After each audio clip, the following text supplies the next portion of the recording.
सभी के सोने की जगह बन सके। उसके बाद उन्होंने घायल लोगों को धूप में लिटाया ताकि उनकी बॉडी गर्म हो सके और ये लोग पानी पीने के लिए बर्फ को पिघलाकर एक एक बूंद करके पानी जमा करने लगे। उसके बाद उन्होंने सभी लोगों का सामान इकट्ठा किया। कोई काम की चीज मिलने पर उसे एक अलग सूटकेस में रखते गए। अब जो लोग इस एक्सीडेंट में मारे गए थे उनकी बॉडीज को कुछ लोग प्लेन से दूर लाते हैं और उन्हें बर्फ से ढक देते हैं ताकि उन्हें सड़ने से बचाया जा सके। और जब यहाँ मदद पहुंचे तो ये लोग उन डेड बॉडीज को अपने साथ ले जा सके। जब चीजें थोड़ी सुलझ गईं तो इन लोगों ने सुकून की सांस ली। इन सभी को बहुत ज्यादा भूख लगी हुई थी। अब बचे हुए खाने में से एक एक टुकड़ा सब में बांटा गया। वैसे तो खाने का ये एक टुकड़ा बहुत ही कम था, पर जिंदा रहने के लिए इतना काफी था।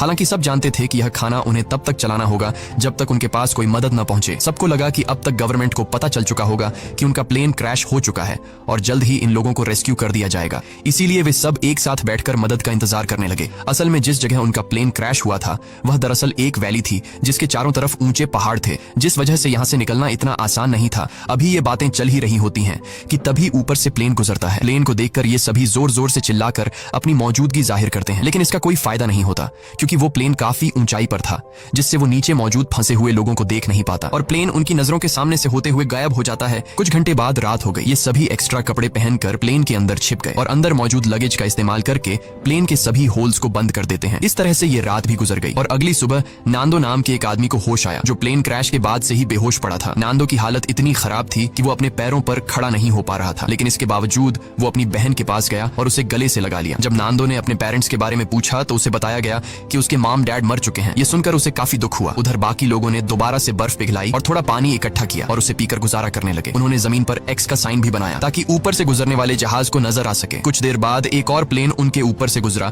जिसे देखकर ये लोग बहुत खुश हो जाते हैं और इन लोगों ने शीशे चमकाकर उसका ध्यान खुद की तरफ खींचने की कोशिश की, लेकिन ये प्लेन भी उन्हें इग्नोर करके चला गया। ये लोग खुश थे क्योंकि उन्हें लग रहा था कि शायद उस प्लेन ने हमें देख लिया है और अब बहुत जल्द उनके पास मदद पहुंच जाएगी। लेकिन इस तरह से एक रात और गुजर गई पर कोई उन्हें बचाने नहीं आया। अब उन्हें समझ आ जाता है कि यहाँ हमें कोई भी बचाने नहीं आएगा, इसलिए ये लोग सोचते हैं कि हम सब इस बंद इलाके में अपनी जान कैसे बचा सकते हैं। तभी उन्हें ख्याल आया कि प्लेन के पिछले हिस्से में कुछ बैटरीज पड़ी थीं और अगर हम इन बैटरीज को यहाँ ले आए तो बैटरी की मदद से हम प्लेन के रेडियो को चला सकते हैं और बाहर की दुनिया से कांटेक्ट कर पाएंगे। अब सभी को ये आइडिया पसंद तो आया, लेकिन इस काम को अंजाम देना इतना आसान नहीं था जैसा वो सोच रहे थे, क्योंकि जहाज का पिछला हिस्सा जो क्रैश के दौरान टूटकर अलग हो गया था, पता नहीं वो हिस्सा अब कहाँ होगा। खैर उन्होंने प्लेन के पिछले हिस्से को ढूंढने का फैसला किया। इसके बाद उन्होंने लेदर और कांच का इस्तेमाल करके कुछ गॉगल्स बनाए ताकि ये गॉगल्स तेज बर्फीले तूफान में उनकी आंखों का प्रोटेक्शन कर सके। और ग्रुप के 4 लोग उन बैटरीज को लाने चले गए, लेकिन थोड़ी दूर जाने के बाद जब उन्होंने पीछे मुड़कर देखा तो उन्हें उनका जहाज कहीं भी दिखाई नहीं दिया और अब उन्हें एहसास हुआ कि इतने सारे बर्फ के बीच किसी को भी उनका प्लेन नहीं दिखेगा और शायद इसीलिए अभी तक कोई उन्हें बचाने नहीं आया। अब ये लोग आगे बढ़ने की कोशिश करते हैं कि तभी वहां मौजूद बर्फ खिसकने लगी। ये देखकर ये लोग डर जाते हैं और वापस अपने जहाज की तरफ आ जाते हैं। इस तरह से इन लोगों को यहाँ फंसे हुए 6 दिन गुजर जाते हैं और 1 हफ्ते बाद प्लेन में मौजूद सारा खाना खत्म हो गया। अब ये इलाका बर्फ से ढका हुआ था और आसपास न तो कोई जानवर था और न ही कोई पेड़ पौधे, इसीलिए अब उन्हें अपना पेट भरने के लिए कुछ न कुछ तो करना होगा। खाने के लिए कुछ भी न मिलने पर वो लोग पत्थरों पर जमी हुई मॉस खाने लगे जिसका टेस्ट बहुत ही गंदा था, पर मजबूरी में उन्हें खाना पड़ा। यहाँ नांदो ने कहा कि अगर उसे मरे हुए लोगों की बॉडीज भी खानी पड़े तो वो खुद को जिंदा रखने के लिए ये भी करेगा। ये सुनकर सभी लोग सोच में पड़ गए। जल्द ही इन सभी के बीच बहस होने लगी कि उन्हें मरे हुए लोगों को खा लेना चाहिए या फिर भूख से मर जाना चाहिए। कुछ लोगों का कहना था कि ऐसा करना ठीक नहीं, ऐसा करने पर हमें ऊपर वाला माफ नहीं करेगा। जिसके बाद उन्होंने अपने पेट पर पत्थर रखकर गुजारा किया। ऐसे ही वक्त गुजरता गया और वक्त के साथ साथ उनकी भूख भी बढ़ती गई। हाल ये था कि ये सभी अपने जूतों की लेस और सिगरेट तक खाने पर मजबूर हो गए, लेकिन कई दिनों से भूखे रहने के बाद उन चीजों से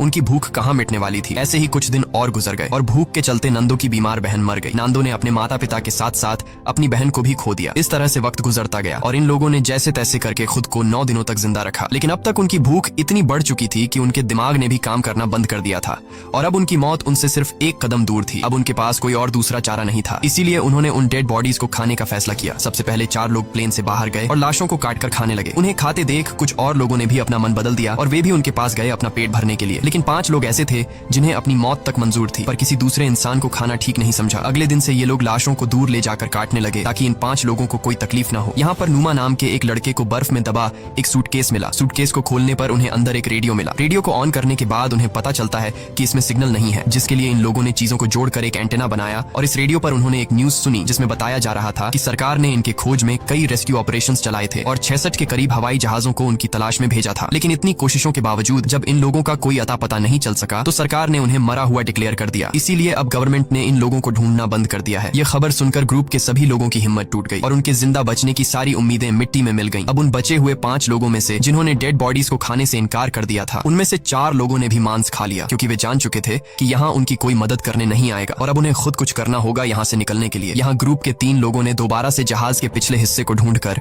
उसमें लगी बैटरीज को लाने का फैसला किया, ताकि वे उसका इस्तेमाल करके बाहरी दुनिया से कांटेक्ट बना सकें और उन्हें बता सके कि हम अभी भी जिंदा हैं। इसके बाद 3 लोग प्लेन के पिछले हिस्से को ढूंढने निकल पड़े और कई घंटों तक चलने के बाद उन्हें प्लेन के कुछ टुकड़े मिले, जिन्हें ये लोग उठा लेते हैं और साथ ही उस खिलाड़ी की लाश भी मिली जो क्रैश के वक्त उनसे बिछड़ गया था। उन्होंने उसकी लाश को दफना दिया और अपना सफर जारी रखा, क्योंकि अब उन्हें भी अंदाजा हो चुका था कि प्लेन का पिछला हिस्सा यहाँ आसपास ही होगा। घंटों की चढ़ाई के बाद ये सभी काफी थक चुके थे और इन बर्फीली हवाओं के चलते उनका सांस लेना भी मुश्किल हो रहा था। जल्द ही रात हो गई और इन लोगों ने एक चट्टान की आड़ में छिपकर रात गुजारने का फैसला किया। अगली सुबह जब उनकी आंख खुली तो ये सभी बर्फ से ढके हुए थे और इन तीनों की हालत काफी खराब थी। ठंड इतनी ज्यादा थी कि उनमें से एक की तो आंखें तक जम चुकी थीं और बाकी दोनों अपने पैरों पर खड़े होने लायक भी नहीं थे। अब उनमें आगे बढ़ने की ताकत तो बिल्कुल नहीं थी, इसीलिए ये सभी प्लेन के बाहर की लोहे की शील्ड पर बैठकर पहाड़ से नीचे उतर आए। इन लोगों को खाली हाथ देखकर पूरे ग्रुप में उदासी छा गई और उस आखिरी बचे आदमी ने भी इंसानी मांस खा लिया और अपनी किस्मत को कोसता हुआ सो गया। ऐसे ही दिन गुजरते गए और इन लोगों ने जैसे तैसे करके खुद को 17 दिनों तक जिंदा रखा। लेकिन यहाँ बुरी बात यह थी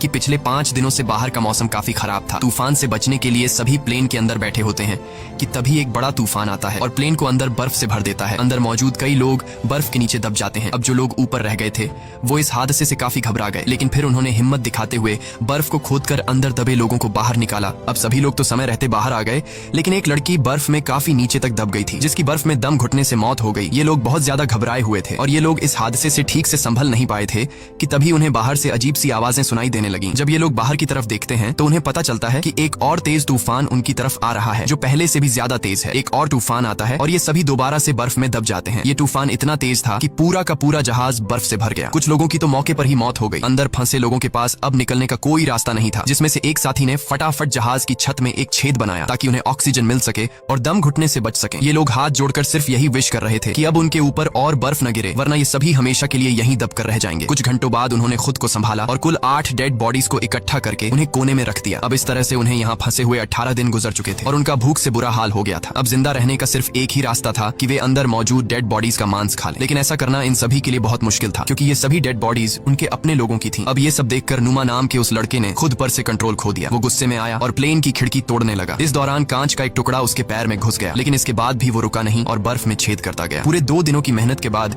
ये सब ऊपर की तरफ छेद करने में कामयाब हुए, जिसके बाद वे सभी बाहर निकल आए। बाहर आकर ये सभी इतने खुश थे जैसे ये सभी मौत की कैद से आजाद हो गए हों। उन्होंने जिंदा बचने की खुशी मनाई और फिर बर्फ खोदकर प्लेन को बाहर निकालने लगे। इस दौरान नुमा नोटिस करता है कि उसके पैर में जो चोट लगी थी उसमें अब कोई दर्द नहीं है, क्योंकि बर्फ ने उसके जख्म को सुन्न कर दिया था। हालांकि वो इस पर ज्यादा ध्यान नहीं देता और बर्फ खोदना जारी रखता है। अब आसमान में सूरज निकला हुआ था, इसलिए उन्हें बर्फ खोदने में ज्यादा परेशानी नहीं हुई और कुछ घंटों में ही जहाज बाहर आ गया। अब धूप काफी अच्छी थी, इसलिए वे सभी प्लेन के पिछले हिस्से को ढूंढने की सोचने लगे, लेकिन उन्हें कोई आइडिया नहीं था कि वे इन बर्फीली रातों का सामना कैसे करेंगे। इसलिए उन्होंने थोड़ा और इंतजार करने का फैसला किया, क्योंकि गर्मियों का मौसम आने वाला था और इस दौरान इस चढ़ाई को पार करना थोड़ा आसान होगा। देखते ही देखते 34 दिन गुजर गए और अब मौसम पहले से थोड़ा बेहतर हो गया। अब जो लोग पहली बार प्लेन की तलाश में गए थे उनकी तबीयत अभी तक खराब थी और वे दोबारा से चढ़ाई करने की हालत में बिल्कुल नहीं थे। कुछ घंटों बाद उन्हें पता चलता है कि उनका एक और साथी भूख के चलते मर गया है। ये देखकर ये लोग बहुत ज्यादा मायूस हो जाते हैं और उसे बर्फ में दफना देते हैं। ऐसे ही 2 दिन और गुजर गए और 36वें दिन उन्होंने फैसला किया कि अगर उन्हें अपनी जान बचानी है तो जहाज के बैक साइड से बैटरीज लाकर बाहरी दुनिया को इन्फॉर्म करना होगा, वरना हम एक एक करके सब मर जाएंगे। जिसके बाद ग्रुप के 4 लोगों ने ऊपर चढ़ाई करने का फैसला किया और उन 4 लोगों के नाम थे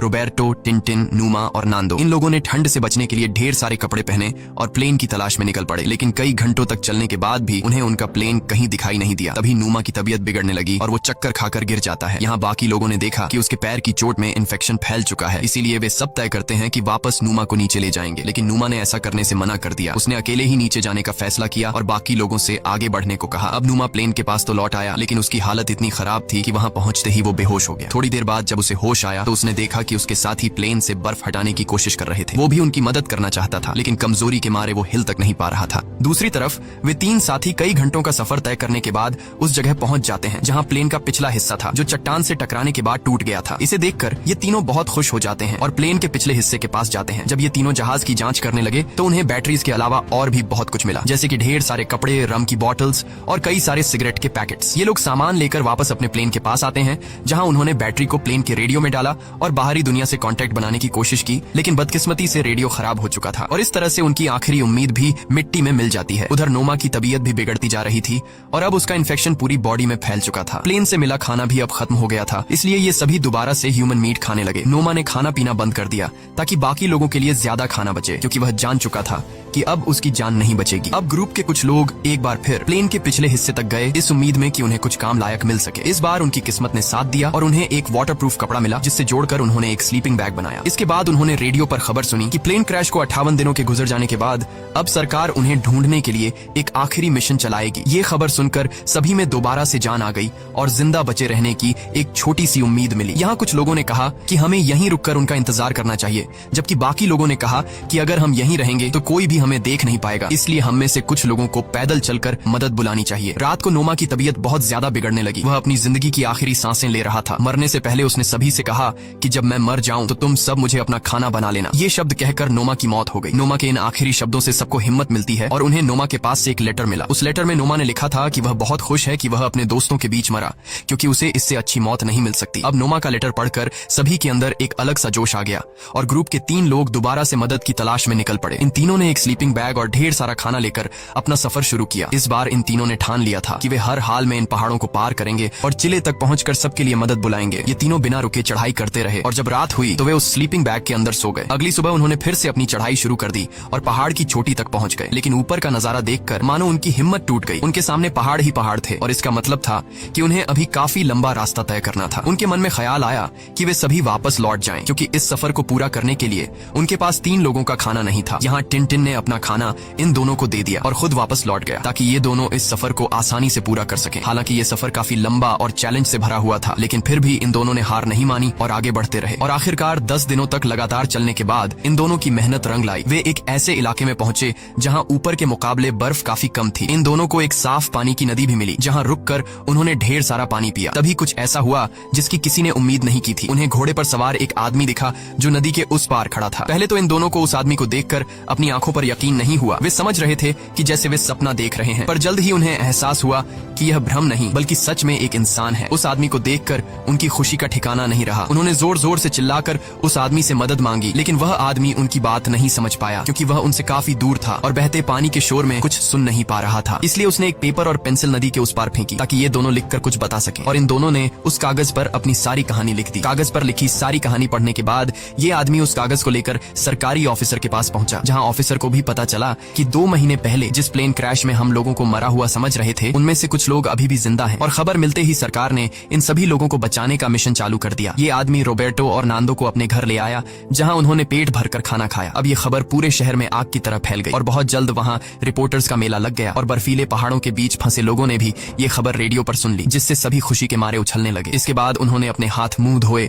और अपना अपना सामान पैक कर लिया। जल्द ही रेस्क्यू टीम रोबर्टो और नांदो को लेकर उस लोकेशन पर पहुंची और प्लेन क्रैश के 72 दिनों बाद आखिरकार उन लोगों को बचा लिया गया। इसके बाद इन सभी लोगों को शहर लाया गया, जहां ये लोग अपने परिवार वालों से मिले और शहर के सभी लोगों ने इनका हीरोज की तरह स्वागत किया। अब इन सभी लोगों को हॉस्पिटल में एडमिट किया गया। यहाँ इन सभी ने एक दूसरे को नहलाने में मदद की और फिर इन लोगों को अलग अलग बिस्तर दिए गए। लेकिन उस रात भी ये सभी एक दूसरे के साथ सोए, क्योंकि इस हादसे के बाद ये सभी काफी गहरे सदमे में थे। कहानी के एंड में हमने जाना कि इस प्लेन में कुल 45 लोग ट्रैवल कर रहे थे, जिनमें से सिर्फ 16 लोगों की जान बच पाई। इसी के साथ सच्ची कहानी पर बनाई गई ये फिल्म खत्म हो जाती है। अगर आपको स्टोरी अच्छी लगी हो तो हमारे चैनल को सब्सक्राइब और वीडियो को लाइक जरूर कीजिएगा।